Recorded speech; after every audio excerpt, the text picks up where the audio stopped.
Alam mo ba, para sa mga batang may autism o iba pang developmental disability, may mga ospital na may tamang pasilidad at espesyalistang makakatulong sa kanilang therapy. At higit pa ron, may tulong na pwedeng makuha mula mismo sa PhilHealth.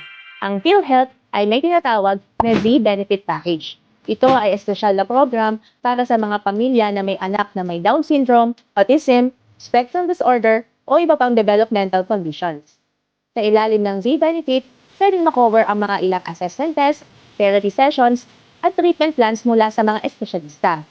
Ibig sabihin, hindi mo kailangan mabahala agad sa gastusin dahil may bahagi nitong tinutulungan ng gobyerno. Layunin ng programang ito na mas mapadali ang access sa tamang healthcare at tuloy-tuloy na therapy ng bata. Dahil alam ng Estado na bawat hakbang ng kanilang pag-unlad may halagang hindi nasusukat.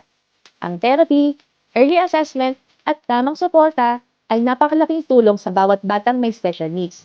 Kaya kung may kakilala kang pamilya na nangangailangan nito, ipaalam mo sa kanila na may tulong na pwedeng lapitan at may pag-asang pwedeng simulan. Ako po ang inyong nagmamahal, Konsehala Lara Ventura, at sana lagi nating tandaan, kapag may tamang impormasyon, mas maraming batang Pilipino ang nagkakaroon ng pagkakataong lumago at mamuhay ng may dignidad.